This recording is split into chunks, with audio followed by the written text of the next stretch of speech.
Hi, everyone. Welcome back to National Park After Dark. We're excited to have you here today because if you didn't listen to Monday's episode, go back, rewind, go back to Monday, listen to Monday's episode because we're doing an interview with someone who is directly correlated with the story and stories behind Monday's episode, where we talk about World War II recovery efforts for some servicemen who crashed in a B-24 plane. And today we're going to talk more about that and about Project Recover. And today we're welcoming Derek Abbey, PhD, Project Recover's president and CEO, to speak about Project Recover, a collaborative effort to enlist 21st century science and technology in a quest to find and repatriate the nearly 80,000 Americans missing in action since World War II. Derek grew up in Seattle and at 17 joined the Marine Corps. As the years passed, he rose through the ranks of the Marines, received his undergraduate degree from Oregon State and his doctorate from the University of San Diego, during which he found his passion for connecting veterans with educational opportunities, which led up to his current role with Project Recover. Derek met Pat Scannon, the co-founder of Project Recover, in 2004. On his very first mission to Palau, Derek helped locate an aircraft whose pilot was actually a member of his squadron as well, and the rest is history. He served for 23 years in the United States Marine Corps, and since then, his academic research and post-military career have focused on connecting veterans with college opportunities alongside his involvement with Project Recover. Derek is married to his wife Michelle and has a son. In his personal time, Derek enjoys the great outdoors and is currently in the process of attempting to run a marathon in each state and is on a quest to visit all of the U.S. national parks. Something I think we can all relate to, but maybe not the marathon part. But checking off the list, I think the national parks for sure. We got that. And very inspirational about the marathons. Yes. We can only wish. I wish I was that cool, but alas, I can't run. We'll just cheer on from the sidelines. So we are so happy to have him on to speak about the important work of Project Recover and all that it's doing for families here in the United States and around the world. Welcome, Derek, to National Park After Dark.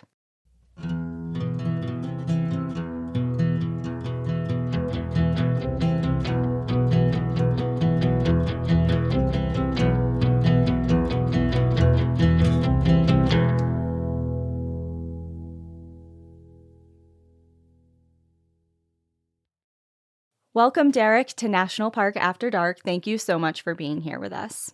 Thank you. It's a pleasure to join you. I'm excited about the conversation. We are thrilled to have you here because we connected a few months ago. We're finally having the conversation, but we're going to focus heavily, obviously, on Project Recover and the documentary To What Remains, which highlights Project Recover in so many ways and different stories that are tied to the initiative. But just to kind of lay the groundwork and get everyone familiar, what is Project Recover and how did it begin? Yeah, Project Recover is a nonprofit organization that's been around in some capacity for 3 decades, actually over 3 decades now. And our primary mission is to search for, locate, and ultimately discover and repatriate American service members that are missing in action from our previous conflicts. And we've done an extensive amount of work in Palau, but we've been to 23 countries all over the world. We've been associated with locating and documenting sites associated with more than 300 missing Americans. And of those, 70 have been declared buried at sea, 17 repatriated to their families, and the rest are in some sort of open status. We're expecting as many as 25 repatriations within the next year from our work. Wow. Yeah. That's incredible. Yeah. And how did it all get started? Well, it started with our founder, Pat Scannon. He was actually on a mission in 1993, a separate mission, not related to Project Recover, searching for a trawler, a Japanese trawler that was sunk during World War II by, at the time, a gentleman named Ensign George Herbert Walker Bush, who would later on become the President of the United States. So this site had some historical value and interest. And so the team went out and started searching for this vessel off the coast of Palau and actually found it really, really quickly. And Pat and his wife had some spare time on the backside of that. And instead of doing what everybody else does when they go to Palau, and that's go to these incredible dive sites and locations and looking at beautiful fish and animals, they decided to ask a guide to take them to World War II stuff. There were 9 major air campaigns that took place in Palau or over Palau, and then an amphibious landing that took place on the island of Peleliu, which is one of the islands of Palau. And so on that tour, the guide took them to this wing, a large wing in relatively shallow water. And Pat asked the questions, well, what happened to this airplane and what happened to the crew?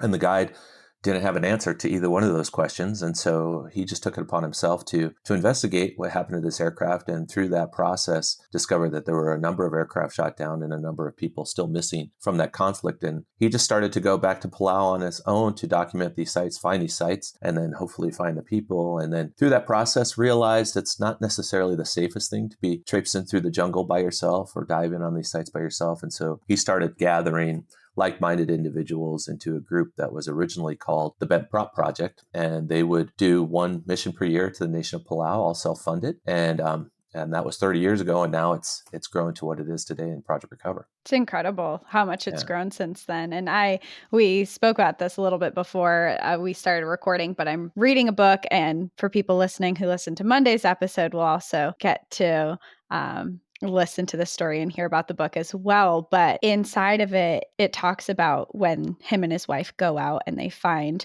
the wing of this. And his first thought is, wow, this is an American plane. And then he's like, wait a second, this is an American grave site. And this needs to be looked into more. This is really important. Why don't we know this? And I think that sentence in that book for me was like, wow, it was just so mind-blowing, and it made it feel so, so important to the reader. And then hearing this mission, it just really brings it all together. And it's incredible how far it's grown since then. Well, you just shared that, and it gave me goosebumps thinking about it because, we found several sites since then, and it is, you find the site and you realize very quickly, if it's the site that we're looking for, that this is associated with at least one person's death, and it is their gravesite. So it's very much a solemn moment, but you are flooded with these emotions that go through you, whether you're, swimming around a coral head and this wreckage comes into view, or you're moving through the jungle and push some branches or leaves aside, and then there you see it, and just realizing, now these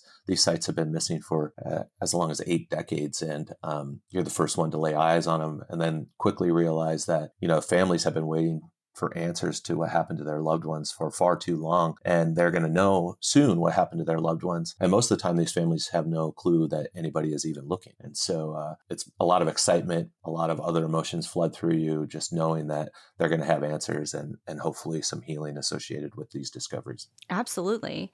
And how did you get involved with the project initially, and where are you at now within the organization? It was a while ago. So it was 20 years ago. I was an active duty Marine. I was in a Marine Corps Fighter Squadron, VMFA 121, flying out of Miramar. But I had just returned from a deployment to the Middle East and had come back and was relatively young in the squadron, but I was the historical officer. And the phone rang in the ready room one day, and the duty officer picked it up. And since I was the historical officer, he handed me the phone. And there was a gentleman on the other end of the line named George Burianic. And he was a World War II veteran from the squadron. And he was looking for contact information related to other World War II veterans from the squadron. And we didn't have any of those records on hand, but I just asked him, why do you want this information? And he said, oh, we have a reunion every year. This year we're getting together in Indiana, and the World War II veterans come together. And I said, well, that's really cool. Can I come?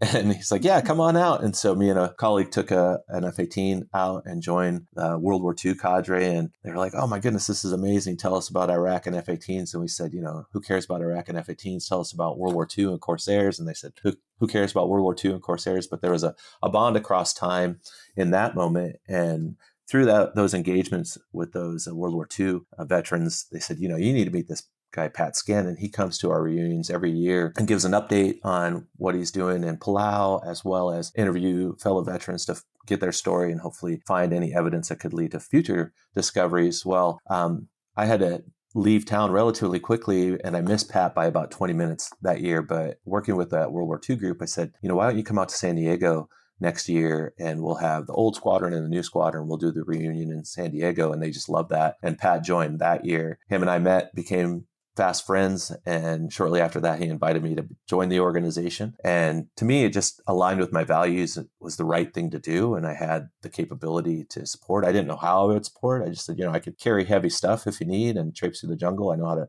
scuba dive. And so that was joining the organization, and I was deploying quite a bit. So it took me a while to go on my first mission. And a few years later, I came back from another deployment to the Middle East and unpacked my sea bag, packed my suitcase and joined the team in Palau, and we were searching the waters and the jungles of Palau that year. And we had a discovery, an MIA discovery, and it just so happened that it was a member of my squadron from World War II. And so I was hooked, as you can imagine. And from that point, just grew in the organization. It became a big part of my life. I would save up money every year to go on a mission and block out my leave time, and so I could support the mission. And then grew, became a team leader. And then as the nonprofit grew, became a board member, and about 5 years ago, took over as president and CEO of the organization. Wow. It sounds like it was all meant to be. Like all the pieces fit together and brought you to exactly where you're supposed to be right now. Well, we don't believe in coincidences. We've had all sorts of unexplainable things happen on many of these missions. And so we call them angel taps, because somebody's telling you something, like tapping you on the shoulder. Hey, pay attention to this. You should be doing this. And so, lots of unexplained circumstances or unexplained events. And that's just one of them. It was meant to be, like you said. Yeah.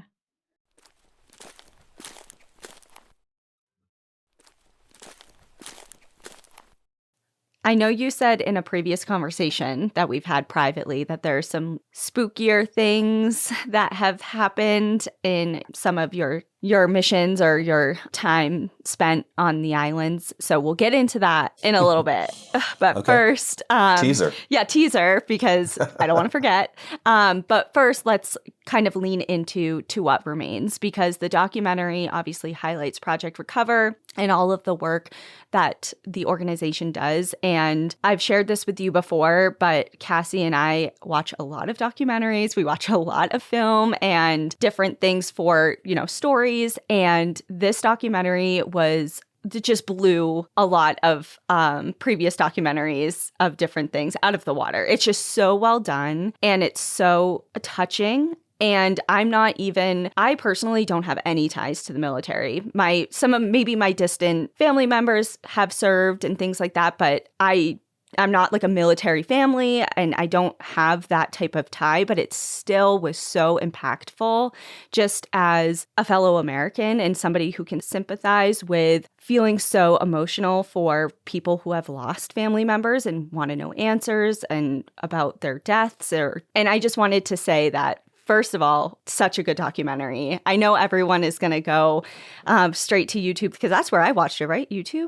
Right. Yeah. Yeah, it's on all your favorite streaming platforms. Yeah, so you can go ahead and watch it. I watched it on Amazon. Yeah, so you can access it freely. But as far as the documentary goes, the thing that struck me the most was the beginning stages of when you said Pat Scannon just kind of started and came across this piece of wreckage fairly easily, but that's not the norm. And how difficult it is to find these pieces of wreckage, whether it's in the jungle or in the ocean, and just starting with minimal technology, aka like a mask on your face and just scanning the ocean floor. It's incredible. Can you talk a little bit about the evolution of the technology and the project and how it's grown leaps and bounds since its beginnings? Yeah, a lot has changed. Even since I started 20 years ago, and I'd say about 10, well, actually going further back than that. I mean, when we started, it was just very, very basic scuba diving, boots on the ground, machete in hand, and a compass. GPS technology has advanced since then. And then one of the biggest things that really helped us with our work was Google Earth. The ability to track, our routes in the jungle when we're deep in the jungle. Took a little while for the GPS technology to catch up, and it's actually, believe it or not, still catching up in some spots, because the very, very dense jungle, we just don't get signals sometimes. So you still go back to boots on the ground, machete in hand, and make sure you always have a compass in your pocket, because you might need it to get out of that dense jungle. But underwater, things have advanced incredibly. So when we started, it was basic scuba. We would get online, and just swim grids underwater, and, using that quote unquote technology, it would take hundreds of years to find all these sites. And then in about 2012, just by chance, another one of those angel taps, we ran into representatives from the Scripps Institution of Oceanography and the University of Delaware that were working in Palau on some other stuff, coral health, other oceanography missions, but they had these automated underwater vehicles to map the ocean floor. And, we asked them what they were doing. They asked us what we were doing, and they had the technology and we had the mission, and we agreed to start working together unofficially at first. But their automated underwater vehicles use side scan sonar and other technologies. And what they can do is map the ocean floor and create an image of the ocean floor, or at least shadows and highlights. And we can review that while sitting on a chair, in a dry space, and then pull out points of interest and then go investigate those points to determine very, very quickly, is it man-made? Is it an airplane? Is it the airplane that we're looking for? And then quickly move on to the next point if it's not. Well, that's just saved us tons and tons and tons of time in our searches, and that technology even continues to advance. So when you watch To What Remains, in the interviews in that, Eric Terrell talks about how excited we were to search 20 square kilometers that year within about a 4-week period. And today we can search about 100 square kilometers in the same amount of time. And the resolution has advanced so much that back then it was about a meter of resolution, and now it's getting down to 1 or 2 centimeters. So wow. I was just up in Maine last year working off the coast of Kennebunkport with the UDEL team, and we were reviewing the imagery, and you could see the lobster traps on the ocean floor and the lines coming up to the surface from those traps. An interesting side note is now that technology is being used to find lost lobster and crab traps, because these traps are lost off the coasts, but they still work. And so sea life goes in, eats the bait, dies, more sea life goes in, and millions of sea life are lost because of these lost traps. Well, now we can recover them using this technology and have a positive impact on the environment as well as the fishing industry. And so that's advanced. We're going a lot deeper, finding sites a lot deeper than what we were doing when we started. We were almost restricted to about 100 feet, and now we have located sites down to 1,000 feet. The next step is how deep can we do recovery? And recovery is going deeper and deeper with more advanced technology and all sorts of different things as far as scuba technology, or at least working underwater. But the terrestrial or the land stuff still is lagging behind, believe it or not. It's almost counterintuitive, where when we go into the jungles, some of these thick jungles, we're still, using the basics, but we're working with a variety of organizations to see what we can do as far as testing to new technology. We just had a really cool meeting with a potential partner about taking imagery of some of the plant life and using different images to determine if that plant has been compromised by a foreign entity of some sort. So if a plane crash there, is there elevated iron in the soil, or maybe it was contaminated by fuel or oil when the crash happened, and it's not visible to the naked eye, but using some of these technologies, we might be able to tease that out in some of these jungles. So just absolutely amazing things that if you had asked me, even 10 years ago, if I could fathom where we'd be working and what we'd be working with and on today, I wouldn't have been able to come up with an accurate answer. And I certainly don't know what we'll be doing in 5 or 10 years. That's incredible. And just when you're talking about all these things where there's scuba diving, there's GPS technology, now there's these imaging that's happening to make this project work as a whole, the first thing that really comes to my mind is what kind of people are working on this project? Because it seems like it's going from, we have people in the military, we have people working in conservation. Like what is the scope of people that are working on this project? Well, they're amazing people, that's for sure. Or at least that's what I think. Yeah. This mission attracts all sorts of different people, not just people with the military. Like Danielle said, it's a human mission. And kind of another sidebar, we have to do this work in foreign nations. We do work in the United States, but for the most part, we work overseas. And, when we first start doing the work, they're kind of like, what are you trying to do? And once they realize that we're not searching for gold, that we're searching for people, they're very quickly becomes a values overlap, this human connection. So the best example is Palau, where for a long time we were coming in like, these guys aren't diving in the places that most people go diving in. They're horrible places to dive. Why would you dive there? There's more beautiful places to dive. And then they realize, we're searching for people. And the Palauans believe that when you die, you're returned to the island of your mother. And so when they found out that we were trying to bring service members home, then there became that values overlap, and it very much became their mission.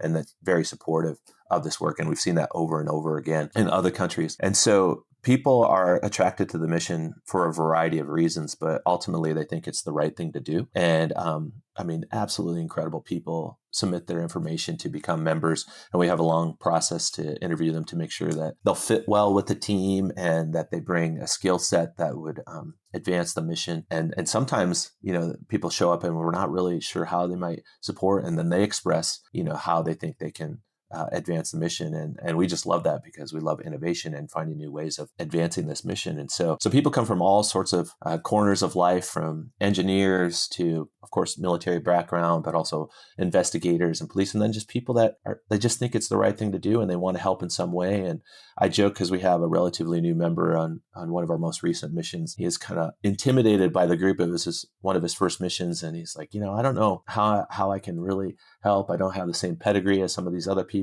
And so, I can just carry heavy stuff and do manual labor. And I said, careful what you wish for, because that's the same thing I said when I started this work. And now I'm interviewing people. And I think both Pat Scannon and I both joke about it all the time. It's like, we don't know if we would make the cut now if we were interviewing ourselves.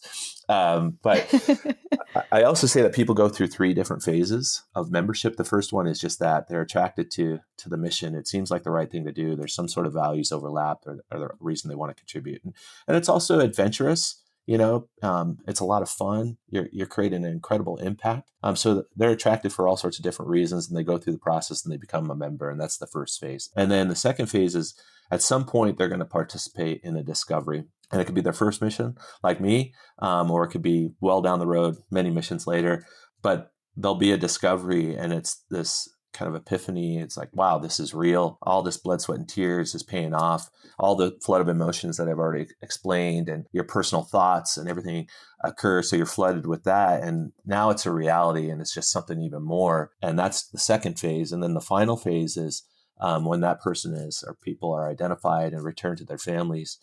We've been invited to bear witness to these memorials and celebrations. And so once you see that, you see what an incredible impact this work has on these families and the communities around them and the nations as a whole. And so it's life-changing for those families, but it's just as life-changing for each and every one of our members when we bear witness to that. It's one of the few things where you get to witness the impact that your work has firsthand on people and communities, and it's very, very special. I can only imagine. I mean, and you can kind of see that also shine through in pieces of the documentary as well. So it's a really touching way. Like you said, it's a human connection. It doesn't matter if you're military or not, or have personal connections to the people. It's a human thing. And I think everyone can relate to that.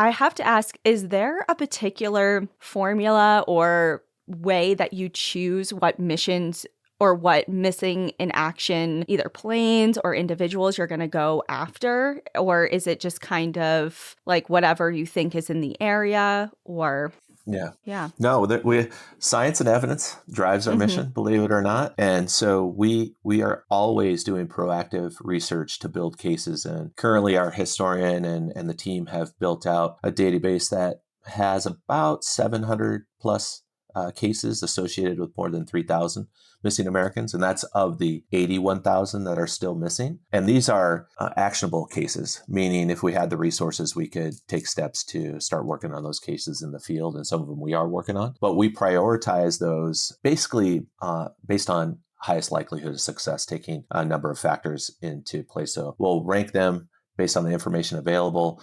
Can we access those sites? Do we have the resources available to execute those missions? Things like that. And then the next thing that we do is what we call campaigning. So are there places around the world where there's a number of losses, Palau being one, Italy, Chuk. We're working in the Baltic. We'll be in Germany later on this year. So are there places in the world where there's a number of losses? And the reason that we do that is this is not a cheap mission. So it takes a lot to get all the people and the equipment to these far off locations. And once we do that, we want to maximize all the resources that we have. So can we work on multiple cases while we're there? And so we prioritize, and then we try and campaign as well. And then the third part of it is we're an official partner of the Department of Defense. And so the Department of Defense, or the Defense POW MIA Accounting Agency, DPAA, they will reach out to us as a partner and ask us to execute individual missions from time to time. But typically it's one piece of the mission set on a specific mission. So that mission set could be research, it could be a search mission, it could be a documentation of a site that has been located already, or it could be a recovery. And we can do all of those mission sets both on land and underwater. And so we're one of the only non-government organizations out there that does that. Wow. That's incredible. And you're saying all these places that you travel across the world. And I just have to ask, how many people to date have you been able to find? So we've located or documented sites associated with about 300 missing service members. And I say that because the number continues to change in a positive way. It continues to go up. And then of that 300, 70 have been declared buried at sea by the United States Navy. So the assumption is their resting spot will not be disturbed. So recreational divers are not going to go out there. It's hard to get to, cold. And so they're going to rest where they lay, but at least the families know exactly where they're at. And 17 have been repatriated, meaning they've been identified and they've been returned to their families. The memorials have taken place. We have about 25 right now going through the identification process, meaning we've recovered potential human remains, osseous material, and artifacts that are going through the identification process now. And then the rest of the 300 are in some sort of open status, meaning that recovery needs to take place for the most part to recover those remains and then get them home. But all of those numbers, like I said, are continually upticking. And we're working to scale our efforts. We execute now usually between 10 and 15 missions a year between us and our primary partners. And I'm working really hard to increase that to about 30 missions a year. And it's not to increase just because we want to do work and we want to be bigger. It's really because time is not our friend. And a lot of these sites are eroding or human development is encroaching on them. Depending on where the sites are, if they are discovered, they may or may not be reported. So we want to work as fast as we can to get that big 81,000 number as close to zero as possible. And you did mention earlier on that a lot of these families don't even know that you're searching until you kind of just present the final information in, a beautifully bound book with the entire story and everything that happened as far as not only the recovery effort, but also their loved ones' history, their mission with the military, what happened leading up to their deaths. And in the documentary, you highlight one in particular, but also show glimpses of several others that there often isn't like a direct connection with the family members anymore, just based on the time that's passed. Maybe it's someone's grandfather or great uncle or whatever it is, but it doesn't seem to matter. Even if that person didn't meet them in life, the effects of their missing in action or deaths and just like the big question mark it's left on their life has trickled down to them. Yeah. So it's just amazing to see, what has been your experience with that reaction of gratitude and surprise and just disbelief. Yeah, there's actually some research done by Pauline Boss on what's labeled ambiguous loss. And, almost all of us have had somebody pass away in our life, whether that was a military death or just death in general, which is always tragic. And we mourn those people, but we go through these unspoken processes when somebody dies. We have ceremony around their loss.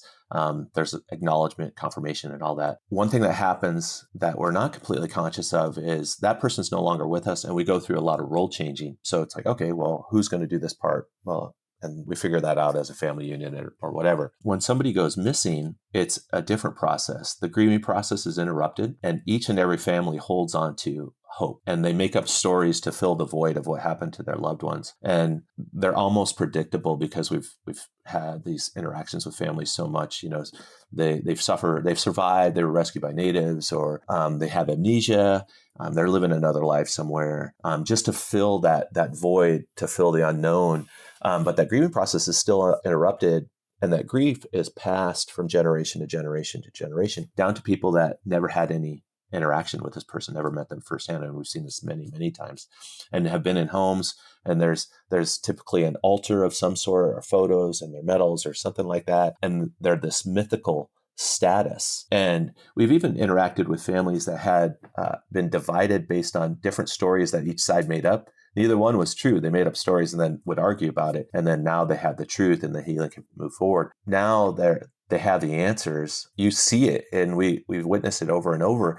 If it's our interaction, because depending on how the process works, most of the time DoD is the first one to interact with them, and then we follow up with that, with engaging with them. But still, they're waiting to see what kind of scam we're going to present to them, like we're trying to get resources from them or something from them. And there's this disbelief still. You can see the grieving process pick up from 8 decades later. And then once they get through, okay, they realize that we're not trying to scam them, we're not trying to get anything from them, then they want to know everything. And they want to meet the members and they want to interact and they have tons and tons of questions. But it has an amazing impact on these families. They have confirmation of what happened to their loved one. This person is no longer a myth. He or she is a true hero, and they can completely mourn that loss. And so we've seen families come together at these memorials, many times that had never met before. And then the communities organically kind of hold them. They come out of the woodwork and really, really hold them. It's an incredibly uniting experience all the way up to the national level, because we believe that when you don the cloth of our nation, you swear an oath to the Constitution that we as a collective, as Americans, make a promise to that individual and their family that should they fall in battle, we'll do everything that we can to bring them home. And there's no expiration date on that promise. And so now that promise is kept, and there's some sort of healing and trust rebuilt within the nation as well. And so it's just absolutely incredible to witness. And even things where families reach out to us and express, hey, we have an MIA in our family. We don't have a lot of information. We'll interact with every single one of those people and share any information that we have. But one of the things that occurs is many times we're the first people that have confirmed or acknowledged the loss of their loved one beyond a Western telegram. Wow. Western Union telegram that they might have received, their family might have received. And so even though we might not be able to bring their loved one home, even that little bit, knowing that there's people out there that don't know them, have no connection to them, are working on their behalf, means a great deal to these families. And we've heard it over and over how much it means. And then obviously, when you can find somebody and bring them home, it's very special. That's for sure. I think part of what makes this project so incredible too is when you think of World War II, I think a lot of people are like, oh, that was a long time ago. But it wasn't. You think about it, there's World War II veterans, families that are impacted today. I mean, the 1940s, there are many people who are still alive today who are there and bore witness to that. And then when you think about the families that are affected, the people who maybe are really affected today are the kids who grew up with parents who lost a dad, and they felt the effects of that their whole lives. And and they saw that within their family dynamics of how that changed them. And the fact that you're able to get in on this project now, especially, there's no expiration date on when this is important, but right now there's so many people who have been directly affected by it, that to be able to do this at the timing that you're doing it is incredible. Yeah, and we definitely acknowledge that.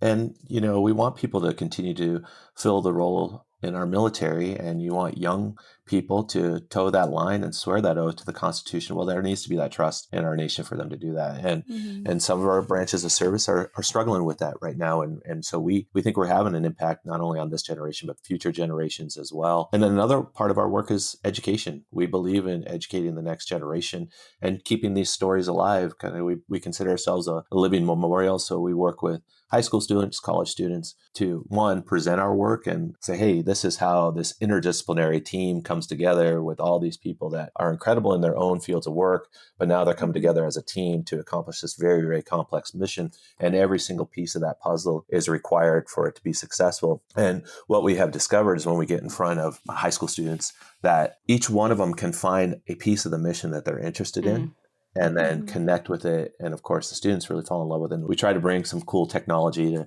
expose them to, and the students love it, the teachers love it. And so we continue to bring that to communities across the nation as much as possible. But we think it's important to expose this and future generations to this work and these stories and this history, but also, apparently I'm not getting any younger, so somebody's going to have to take over my boots here eventually. And hopefully it's some of these motivated young people.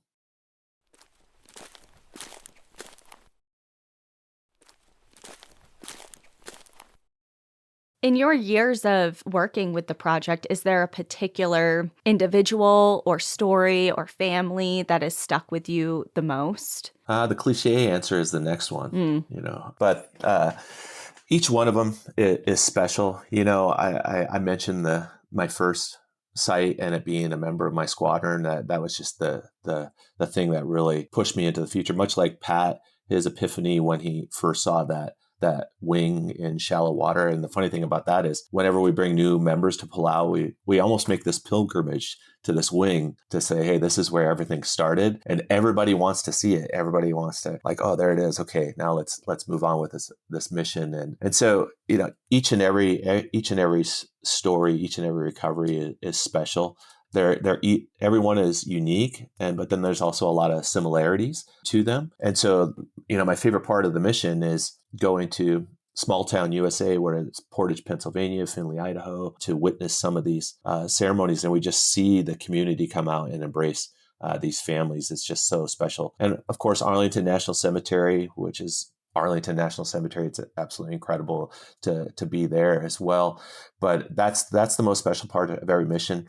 The adventure and going out into the jungle and diving in some of these crazy places is fun and exciting, and you're creating an impact. But it's that tying a bow on the end of it is the really, really exciting part, and the whole reason that we do it. And so I'll go back to the beginning of my answer. I said I think the next one is the most special one. In these, you were talking about revisiting the wreckage for the wing, and it almost surprised me a little bit because for some reason I thought that maybe it wouldn't still be there after it was found. Is there instances where you can take the wreckage with you? I know the primary goal is to find people, but do you ever recover wreckage as well? That's a great question. And I have friends that I've had a long time, and they still introduce me. And they're like, "Oh, this is Derek. He searches for downed aircraft." And I'm always like, "No, that's the means to the end. We're not searching for aircraft. We're searching for aircraft because of the people." Mm-hmm. But to answer your question, the one, it's illegal to take any type of artifacts in these countries that are over 50 years old, to include any aircraft. Oh, okay. And the Navy has declared that they forever own any Navy aircraft, to include Navy aircraft and Marine Corps aircraft, which actually adds some funny things to the process, where we have to get permission to touch a Navy aircraft that we're searching for, even though they don't know where it's at, and we're looking to find it. When we And find you're the it, ones who have discovered it. Yeah, so it's almost kind of comical sometimes with the bureaucracy, but no, we actually any type of site like that is left where it lays, and in places like Palau and other spots, depending on what the site is, that wreckage stays where it's at. And so this is historical stuff in a place like Palau, and so that wing, we call it the Dixon Wing, is still sitting in the exact same spot. And I'll be in Palau later on this year, and I'm sure we'll make another pilgrimage to it with our new members so they can see it. And it's a very, very special place. Wow. And you mentioned, just because you said you can't take that and it's illegal, but you have mentioned you recover artifacts. Are those primarily things that belonged to the people who you're finding? Yeah, when we do a recovery, of course, we're going to recover any osseous material or any potential human remains. But then the artifacts that we recover are anything that can assist with the identification. So personal items, that makes sense. So dog tags, rings, watches, things like that. But also things like life-saving gear or other things that could help if it's a multi-crew aircraft, like which position was this person in, anything that can assist with the identification. And then everything else is left there. And unless it's unexploded ordnance, which is rendered safe so that won't do any harm to any people or the environment, as well as any type of toxic material or something that could damage the environment. So of course, and believe it or not, there could be fuel or oil 80 years later still stuck in these sites. And so we'll work with the appropriate agencies to ensure that is cleaned up and won't harm the environment in the future. Awesome. Good to hear. And obviously it probably feels good to do your part with the environment. And going back to Kennebunkport and all of that with the lobster traps is just such a surprising kind of like benefit to this whole thing. And so that's really cool. But I have to ask now, going back to your personal experiences with the kind of creepier side or instances that you've had, you teased us weeks ago about it, and I've been thinking about it for a while. So is this centered mainly in Palau, or has it happened in other areas as well? The ones I can think of have been in Palau. I'm trying to think if we've had any experience, because it seems like they have, well, they don't only happen, and we've had some spooky stuff happen on water as well.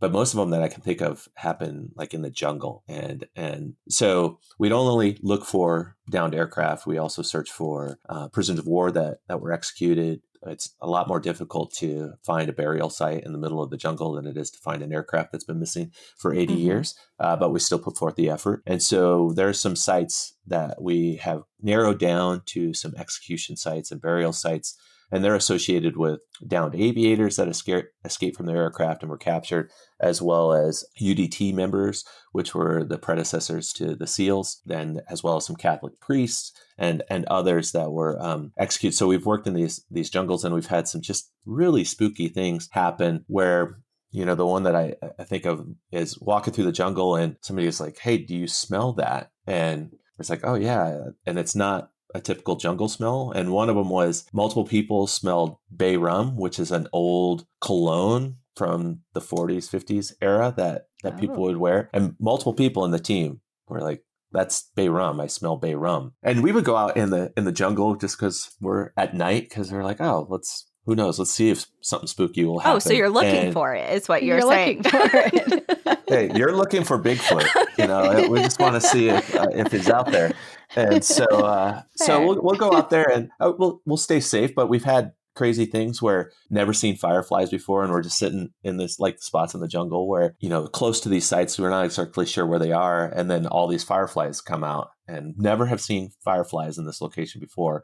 And then coming out of the jungle back to our vehicle, all these frogs were lining the road as we were driving out. And of course, you know, SEALs, UDT members are referred to as frogmen. And so we're like, well, that's spooky.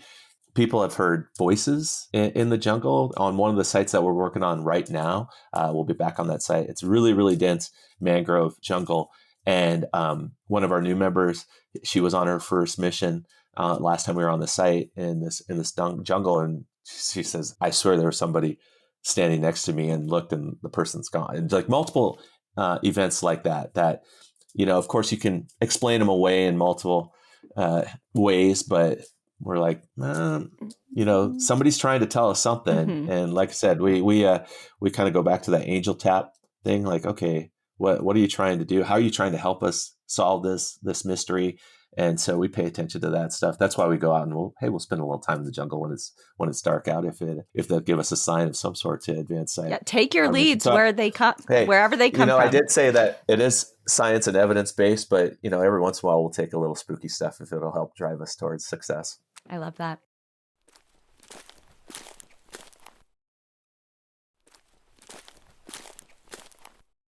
So if you experience something like this out, and do you lean into it and you think, okay, maybe we're at a spot right now? It definitely influences us. It definitely influences us. So our team member that thought she saw somebody, now we're like, oh, we gotta go spend more time in that part of the jungle. Is there something over there that we're missing?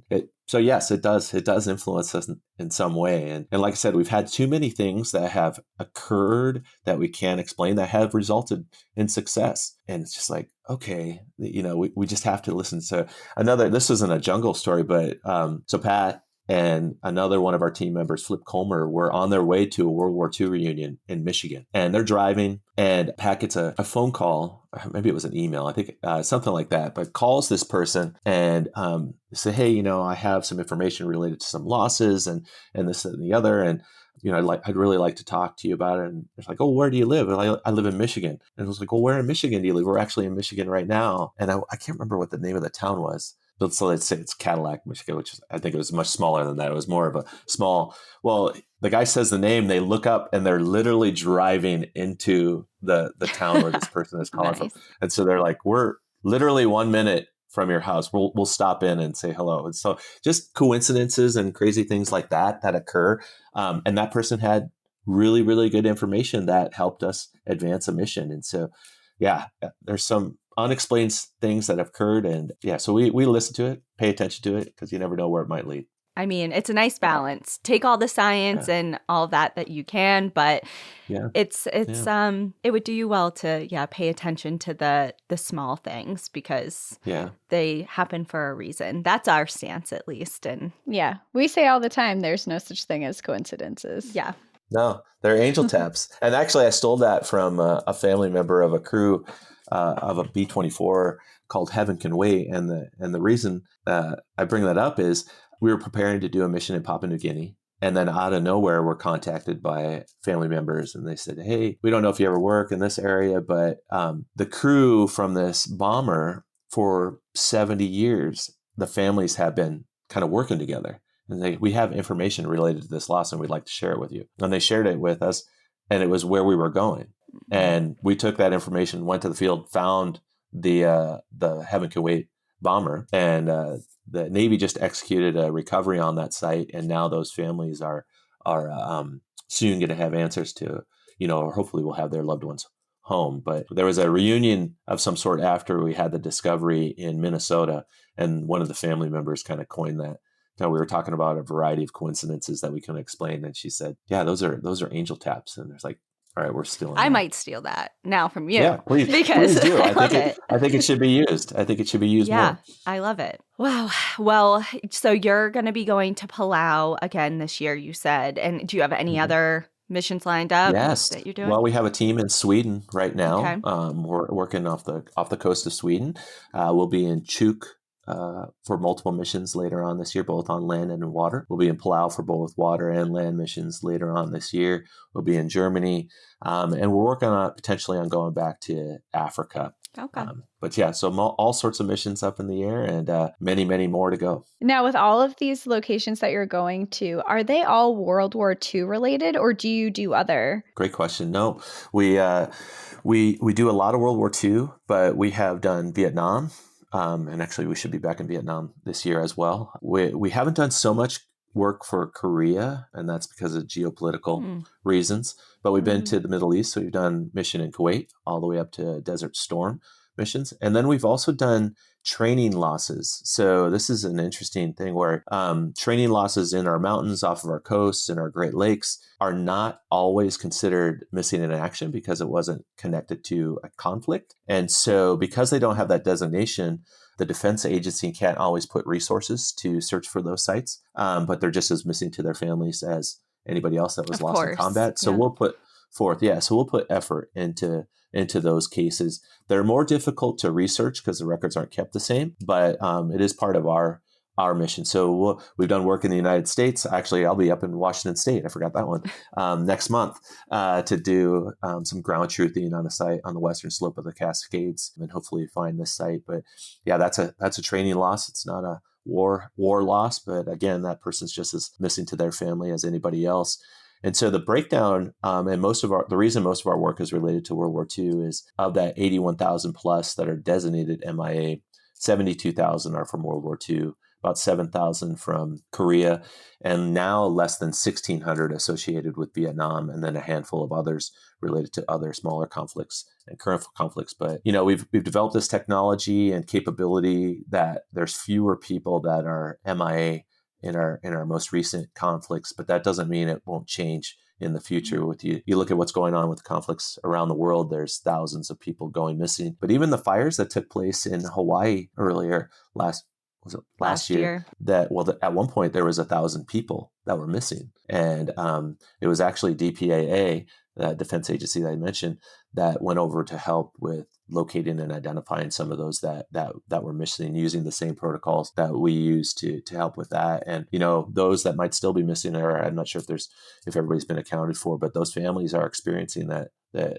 ambiguous loss now that I mentioned. And so it's not just war that results in this. And so, we're happy to help impact other losses as well if there's a way that our work can influence that. And we've had other countries reach out to us, or other agencies reach out to us to see how we can help. And we're all, actually, I have a meeting later on this week about a loss from 1865. Wow. So Wow. yeah, I have no idea where that conversation is going to go, but it could turn into something really cool. Wow, that's really interesting. And I have to Yeah. ask, as far as, so while you're on these missions, obviously you have a goal of finding an American generally. Mhm. But when you come across, have you come across other remains of other individuals who may have been enemy forces at the time? And if so, what is the process with those individuals? Yeah, so we find a lot of things that we're not looking for, to include, as you mentioned, foreign enemy sites, Mm-hmm. but we also find ancient sites. We found shipwrecks.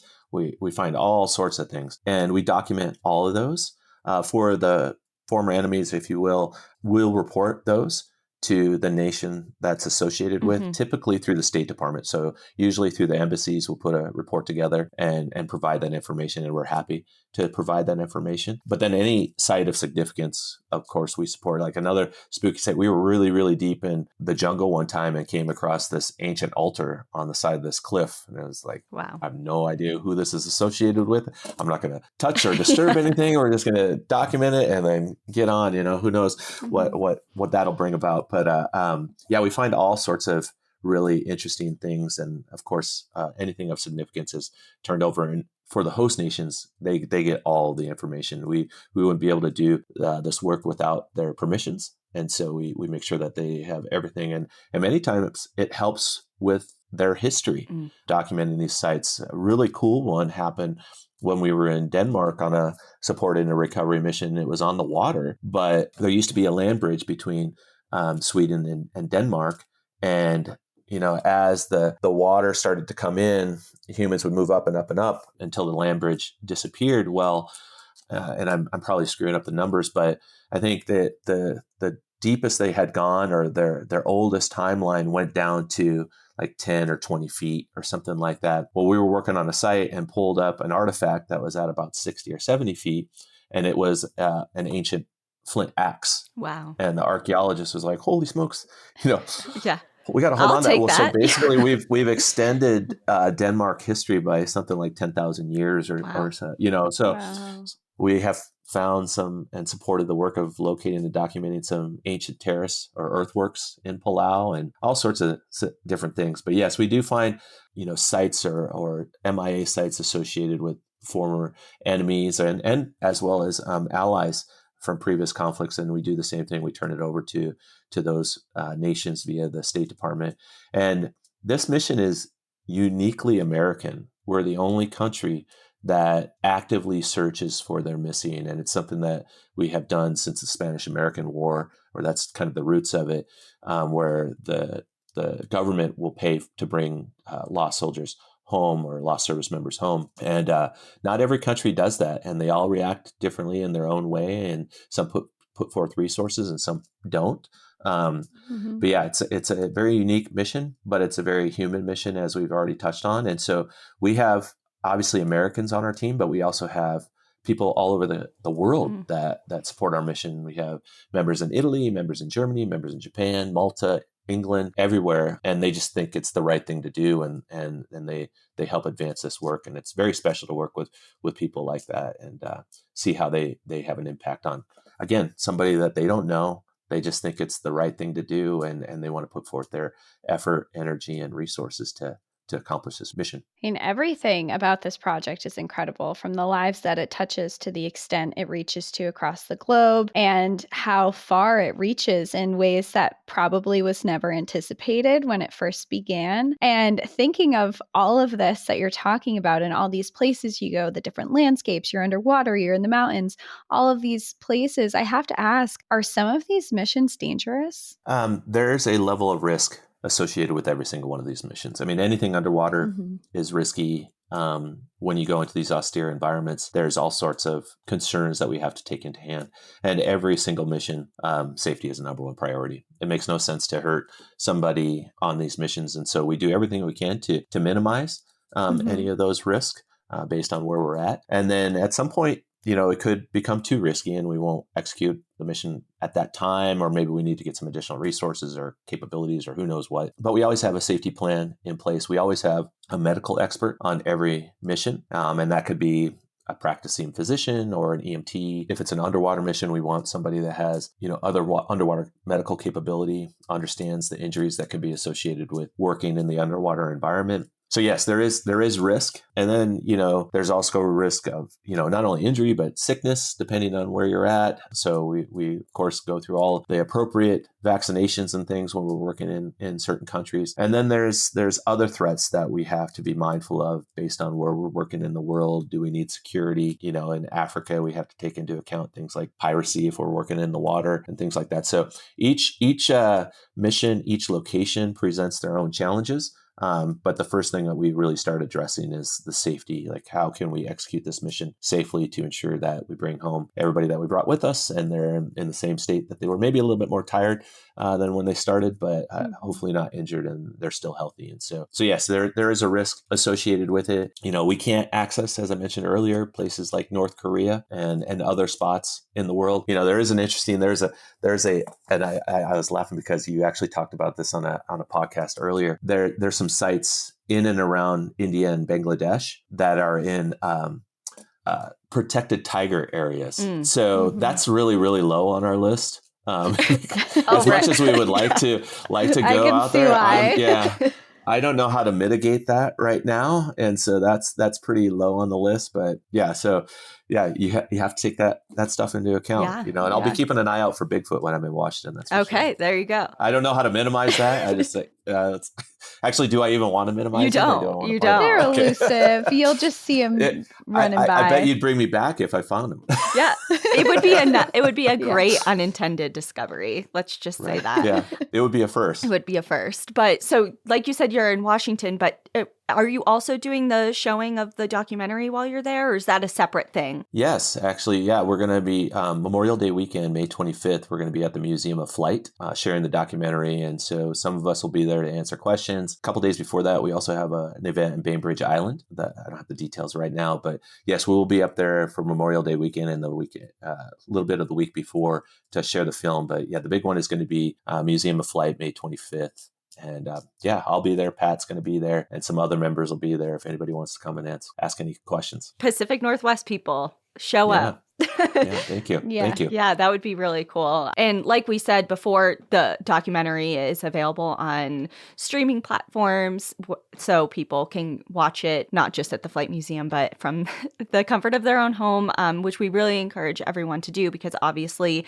it emphasizes the impact of, what the work does and has for the families of MIA and POW service members. And as far as you said earlier, people from all walks of life become involved in Project Recover and bring different skill sets to the table. Is there a way that people can get involved if they are inspired after this conversation? Yes. And before I move on, Bainbridge Island is May 22nd. I just got it. It's at Bainbridge Cinema. So we had, actually, it's a high schooler that's organizing that event on the 22nd. So it's neat to have ambassadors like that can't necessarily go into the field, but can support in different ways. But yes, to find out more about being a part of the mission, supporting the mission, all sorts of different things, everything can be done at our website, projectrecover.org, projectrecover.org. Sometimes people like to say Project Recovery. That's not it. It's projectrecover.org. And there's a few things that people will reach out to us about. Of course, we're nonprofit, so we rely on the charity of the public to advance our mission. But we also, we want to hear from families. So if you have an MIA in your family, you are who we do this work for. So we want to hear from you. And if we have any information related to the loss of your loved one, we'll share that with you.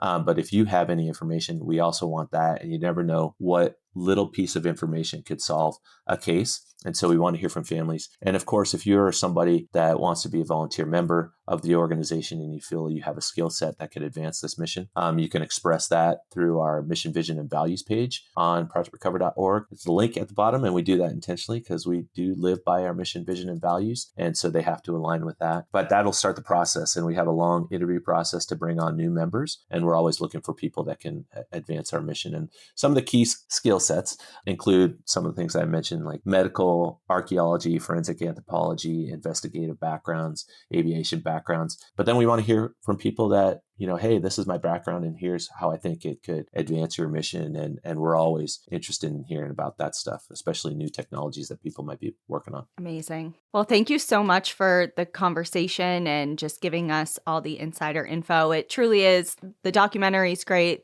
But learning more about Project Recover was really amazing, especially after, we have heard so many stories about World War II and, like Cassie covered the story earlier this week. And it's just, it brings it all home and it makes it feel like it's not just a story in a textbook, that it's, this is people's lived experience and part of their lives. And obviously it's such important work. And you guys are doing it based on your values and not for anything else, just because, like you said so many times throughout this interview, that it's the right thing to do. So thank you for all the effort and work that you've put into the project and bringing it around the world. Well, thank you for having me. I'm a huge fan of National Park After Dark, and I share your podcast with my friends because we're all outdoor enthusiasts, and I enjoy listening to you and the stories that you share, and it's just very special to be a part of it. Thank you. That means so much to us. It really does. And thank you for sharing our podcast with your friends too, because of course. We got a hype man out there. Love to hear that. It's nice to know we got a hype man out there. Amazing. Well, thank you again. And one last time, the documentary is called To What Remains. Go see it May 25th at the Flight Museum, Pacific Northwest people, and go talk to Derek in person. And we have other locations around the country. So if you want to see it, reach out. We'll give you those dates. Amazing. Thank you so much, Derek. Yes, thank you so much. Thank you.